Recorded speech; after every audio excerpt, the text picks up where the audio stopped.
Hi everyone, thanks for watching. In this video, we're going to examine and explain some of the common properties of ionic substances. Remember that when you form ionic bonds, you've got a metal that transfers its valence electron to a nonmetal. This creates a cation that's positive, an anion that's negative, and because they're oppositely charged, they are attracted to each other with an electrostatic attraction, or the ionic bond. Now this video is not so much concerned with how the bond forms, but rather once it has formed, what are those substances going to be like, or what are their physical properties going to be? Now the good news is that as we do this, there's really only one thing to consider when trying to predict the physical properties, and that is the strength of the attraction between the particles. The ionic bond itself. Is it a really strong bond, or is it really weak? There is, however, another part to this statement that's pretty important, and that is the particles themselves. You've got to be clear about what they are and how to talk about them the proper way. So let's actually start there and talk about the particles within ionic substances. The main thing here is that people really commonly use the wrong words when talking about the particles of ionic substances. And the word I'm referring to is molecules. We just get so used to hearing it and using it that we kind of use it all the time, but for ionic substances it's incorrect. Ionic substances aren't made of molecules, they're made of ions. To make sure that everybody's clear on this, let's use an ionic substance that we're all familiar with, salt. Table salt to be more exact, or the actual chemistry name sodium chloride NaCl. So if you see this formula, NaCl, and your brain visualizes sodium and chloride in these molecules that are individual and separated from each other, you've got to break that habit because sodium chloride doesn't exist in individual molecules. No ionic substances do.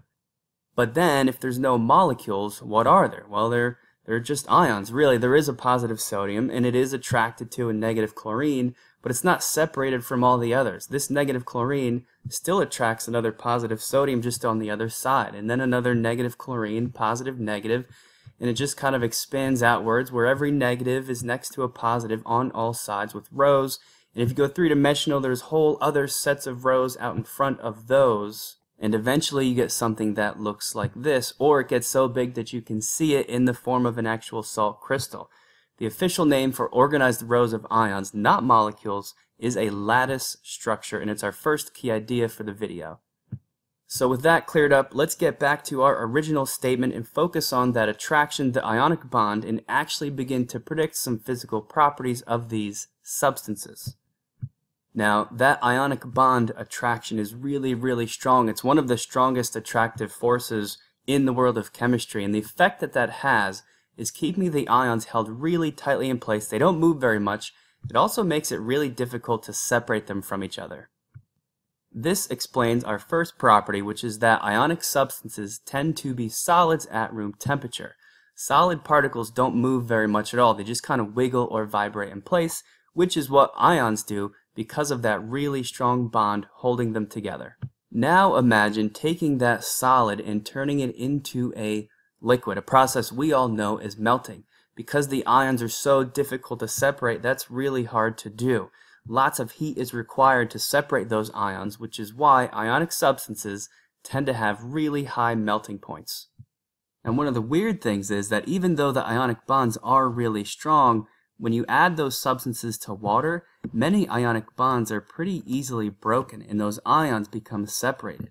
Coming onto the screen right now, you see a little chunk of a crystal of solid sodium chloride, but in the presence of all these water molecules, it's very easily broken apart into individual ions. This explains our third property, the fact that most ionic substances tend to be soluble in water, which means they can dissolve in it.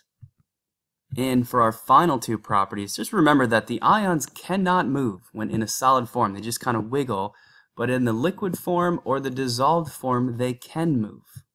This explains our fourth property. When in the solid form, ionic substances cannot conduct electricity. If the ions can't move, electricity can't move either. Our fifth and final property states that when molten or dissolved, ionic substances will conduct electricity.